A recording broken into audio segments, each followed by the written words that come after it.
Hello everyone, welcome to my channel Krishna Institute of Education.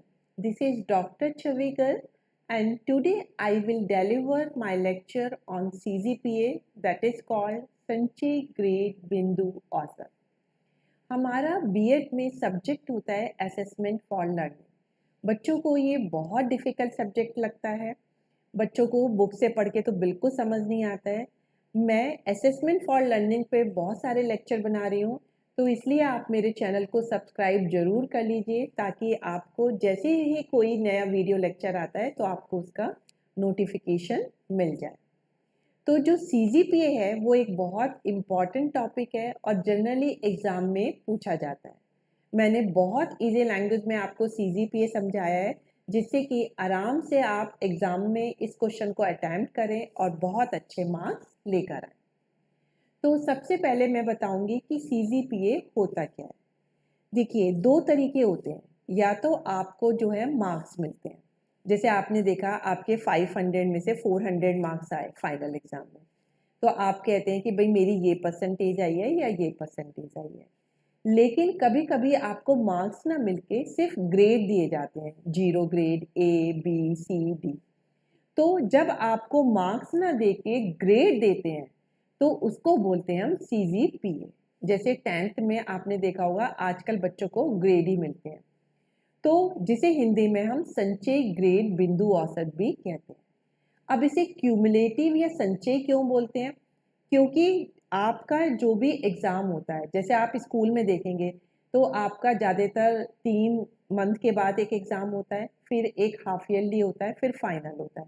तो इसमें जो तीनों सेमेस्टर हुए हैं उन सबके मार्क्स को जोड़कर, क्यूमुलेट मीन्स सबको जोड़कर हम उनका एवरेज निकालते हैं और उसके बेसिस पे हम ग्रेड देते हैं। तो इसीलिए इसे क्यूमुलेटिव ग्रेड पॉइंट एवरेज बोलते हैं। मीन्स आपको जैसे 10th क्लास है, 10th को पास करने में आपने जितने भी एग्ज़ाम दिए उन सबका क्यूमुलेट करके उनका एवरेज निकाल के फिर आप ग्रेड पॉइंट देते हैं, जैसे ए बी सी डी, वो आपके ग्रेड पॉइंट कहलाते हैं। तो इसीलिए इसका नाम है क्यूमुलेटिव ग्रेड पॉइंट एवरेज। अब मैं आपको बताती हूँ कि इस सीजीपीए में आपको कौन कौन से ग्रेड मिलते हैं। देखिए, 0 से लेके आपको 0, A plus, A B, B plus, C, P, F और ए बी का मतलब होता है एब्सेंट, ये ग्रेड मिलते हैं। ये ग्रेड 10 पॉइंट का ही ग्रेडिंग सिस्टम होता है, तो 10 में से मिलते हैं। ओ का मतलब है आउटस्टैंडिंग, इसका मतलब 10 में से 10 पॉइंट मिले हैं। ए प्लस का मतलब होता है एक्सीलेंट, कि बच्चे की जो परफॉर्मेंस है वो बहुत ही एक्सीलेंट है, उसे 9 ग्रेड मिला है। ए का मतलब है वेरी गुड, कि बहुत एक्सीलेंट नहीं है लेकिन वेरी गुड है। बी प्लस का मतलब होता है कि बच्चा गुड में है। बी का मतलब होता है कि बच्चा अबव एवरेज है। सी का मतलब है सो है, बिल्कुल एवरेज बच्चा है। पी का मतलब है कि वो पासिंग मार्क्स ही लेकर आया है। एफ का मतलब है वो फेल हो गया है और ए बी का मतलब है कि बच्चा एब्सेंट हो गया है। तो ये हमारे ग्रेडिंग पॉइंट होते हैं। और आपने जब अपना 10th का रिजल्ट देखते होंगे तो आपको देखते होंगे कि इन्हीं में से कोई ना कोई आपको ग्रेडिंग पॉइंट मिला है। अब हम देखेंगे कि सीजीपीए को हम कैलकुलेट कैसे करते हैं। देखिए, अभी मैंने बताया था इसका नाम क्या है, क्यूमुलेटिव। क्यूमुलेटिव का मतलब है जितने भी एग्जाम हुए हैं आपके उन सबको आप सम कर देते हो, टोटल कर देते हो और उन ग्रेड पॉइंट्स को फिर आप टोटल से डिवाइड करते हो, जितने भी आपने सब्जेक्ट लिए हैं तो उससे डिवाइड करके आपका सीजीपीए निकल जाता है। फॉर एग्जाम्पल, आपको किसी कोर्स को कंप्लीट करने में 5 सब्जेक्ट आपने क्लियर करे हैं, उनमें आपके ग्रेड पॉइंट्स क्या हैं, 9 9 10 10 9। तो क्यूमुलेटिव सीजीपी क्या होता है, क्यूमुलेटिव ग्रेड पॉइंट एवरेज। तो इसमें हम एवरेज निकालते हैं। क्यूमुलेट का मतलब होता है टोटल करना। तो हमने सारे ग्रेड पॉइंट को टोटल कर लिया और फिर उनका एवरेज निकाला। तो हमने कितने सब्जेक्ट का टोटल किया है, 5 सब्जेक्ट का, तो इसलिए हम इसे 5 से डिवाइड कर रहे हैं। अगर हम 6 सब्जेक्ट लेंगे तो 6 का टोटल लेंगे और 6 से डिवाइड करेंगे। अगर हम 10 सब्जेक्ट का टोटल लेंगे तो 10 से डिवाइड करेंगे। तो इनका टोटल कितना आता है, 47, और 5 सब्जेक्ट थे इसलिए हमने 5 से डिवाइड किया, तो आंसर आया है हमारा 9.4। तो ये कहलाएगी आपकी सीजीपीए। तो इस तरीके से आपकी सीजीपीए निकाली जाती है। अब नेक्स्ट है कि कभी कभी हम पूछते हैं कि भाई हमारी CGPA तो ये आ गई, चलो GO आई है या ABC, लेकिन इससे हमें ये कैसे पता चलेगा कि हमारी परसेंटेज कितनी है? तो हम CGPA से परसेंटेज भी निकाल सकते हैं। तो जो भी हमारी CGPA आई है, अगर हम उसे 9.5 से मल्टीप्लाई कर देंगे तो वो हमारी परसेंटेज को बताएगा। तो एग्जाम्पल के फॉर्म पे अगर CGPA किसी स्टूडेंट की 9.2 है तो CGPA कितनी हो गई? 9.2। अब आप इसे जो है 9.5 से मल्टीप्लाई कर दीजिए तो ये आएगी आपकी 87.4। तो ये होगी आपकी परसेंटेज। तो इस तरीके से हम CGPA से ये भी पता लगा सकते हैं कि हमारी परसेंटेज कितनी है। तो अब आपकी 10th में जो ग्रेडिंग सिस्टम है उसके हिसाब से जो आप CGPA निकाली है, अब आप आराम से बता सकते हैं कि हमारी परसेंटेज कितनी है। अब CGPA क्यों निकालते हैं? ऑब्वियसली इसके कुछ एडवांटेजेस ही होंगे। तो अब हम देखते हैं कि उसके क्या क्या एडवांटेजेस होते हैं। देखिए CGPA से क्या होता है, इसमें हम एग्जैक्ट मार्किंग ना करके एक रेंज बना देते हैं कि 80 से 90 के बीच में बच्चे को A+ मिलेगा या 90 से 100 के बीच के बच्चे को O मिलेगा। तो देखिए इससे बच्चे पे बर्डन बहुत कम हो जाता है। नहीं तो बच्चा सोचता है मुझे टॉपर बनने के लिए तो भैया 99% चाहिए, तो वो 99 जितनी मेहनत करेगा और उसे बहुत बर्डन सम लगेगा, उसे मेंटल स्ट्रेस भी रहेगा। लेकिन बच्चे को अगर ये पता है मेरे 98 में आके 90 भी आ जाते हैं तो भी ग्रेड तो मेरा ओ ही रहेगा।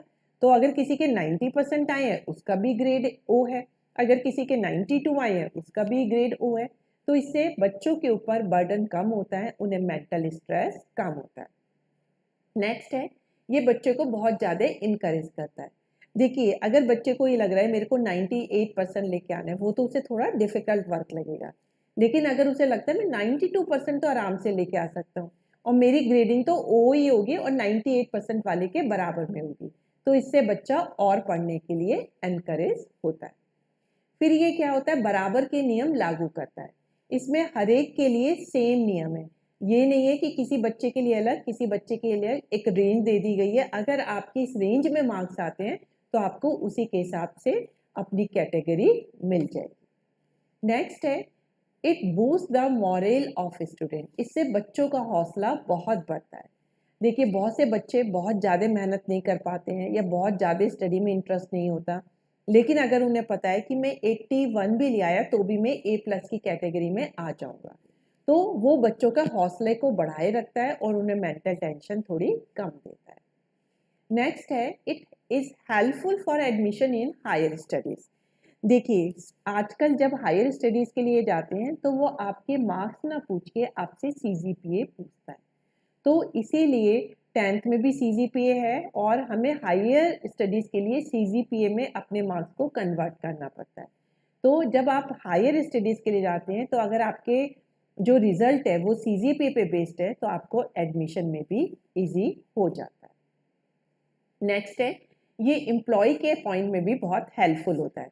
देखिए अगर आप पे कोई इंटरव्यू के लिए आया, अब आप पे एक 90% का बच्चा है और एक 95% होल्डर है, तो आप कंफ्यूज हो जाओगे कि मैं किसे रखूँ किसे न रखूँ। मार्क्स देख के तो आपको लग रहा है कि भाई 98% वाला ज़्यादा इंटेलिजेंट है, लेकिन पर्सनैलिटी देख के लग रहा है कि आपको 95% वाला ज़्यादा इंटेलिजेंट है, तो आप बड़े कंफ्यूज रहेंगे। लेकिन अगर CGPA के बेसिस पे आपको पता है कि भाई इनकी ओ ग्रेडिंग पॉइंट है, तो अब आप देख लेंगे भाई 95 और 98 का तो कोई डिफरेंस रह ही नहीं जाता, भाई ये दोनों जो बैठे हैं सबकी ओ है। अब आपने उनका जो मार्क सिस्टम है वो तो ओ कैटेगरी पे हो गया, बराबर है। फिर आप उनकी पर्सनैलिटी को आराम से जज करके उसके बेसिस पे उनको अपॉइंट कर सकते हैं। नेक्स्ट है, कभी कभी क्या होता है कि हमारे डिसीजन जो होते हैं हमें ग्रेडिंग जरूर चाहिए होती है। तो अगर कोई डिसीजन आपको ग्रेड बेस पे लेता है तो CGPA तो देता ही रिजल्ट ग्रेड बेस पे, तो आप आराम से उसमें डिसीजन ले सकते हैं। नेक्स्ट है, इट रिड्यूस प्रीजुडाइज। प्रीजुडाइज का मतलब होता है पूर्वाग्रह। जैसे हम किसी बच्चे को पहले से ही मान लेते हैं कि भाई ये बच्चा या तो बहुत इंटेलिजेंट है या बहुत बुद्धू है, तो हमने उसके पहले से ही उसके बारे में जो है अपना जजमेंट दे दिया। तो पहले से ही हम बच्चे के बारे में जो जजमेंट लेते हैं उसे बोलते हैं प्रीजुडाइज। लेकिन अब हमें पता है कि इसमें क्या होता है, ग्रेडिंग सिस्टम में एक रेंज मिल जाती है कि 90 से 100 वाला फॉर एग्जाम्पल ओ इसको ग्रेडिंग मिलेगी। तो अब बच्चे के 91 आए, 92 आए, 95, 98 सबका OE कैटेगरी है, OE ग्रेडिंग पॉइंट है। तो इससे बच्चे के बारे में हम जो सोच रहे थे कि भाई एक ही बच्चा है जो 98% लेके आएगा, लेकिन अब 91 और 100 के बीच में तो बहुत सारे बच्चे हो गए, तो हम और बच्चों के बारे में अपने जजमेंट को अब थोड़ा कम कर देते हैं। तो हम देखते हैं कि इससे CGPA से काफ़ी फ़ायदा होता है, लेकिन फ़ायदे के साथ साथ इससे कुछ नुकसान भी होते हैं। अब हम देखेंगे CGPA से क्या डिसएडवांटेजेस, क्या क्या डिमेरिट्स हैं। देखिए, सबसे पहला डिमेरिट तो यही है कि it create less difference among student, क्योंकि CGPA में ग्रेडिंग पॉइंट दिए जाते हैं और वो रेंज के बेसिस पे दिए जाते हैं। मैं बार बार जैसे आपको बता रही हूँ कि फॉर एग्जांपल आपने ग्रेडिंग दिया कि 91 से 100 के बीच के बच्चे को O मिलेगा, तो इससे तो बहुत सारे बच्चे आ गए उसमें, तो अब ये बच्चों के बीच के डिफरेंस को कम कर देता है। हम एग्जैक्टली नहीं बता सकते कि कौन 98% होल्डर है, कौन 95% होल्डर है, क्योंकि सभी की रैंकिंग O है इसमें। ये इंटेलिजेंट बच्चों को डिस्करेज करता है। अब जो इंटेलिजेंट बच्चा एक एक परसेंटेज पे सोचता है कि मेरे को इतनी मेहनत करनी है कि मैं सबसे ज़्यादा टॉप करूं, मेरे 99.9% आने चाहिए, अब वो डिस्करेज हो जाता है। उसे पता है कि चाहे मैं 99.9 ले आऊँ या 98 ले आऊँ, मेरा ग्रेड पॉइंट तो O ही होगा।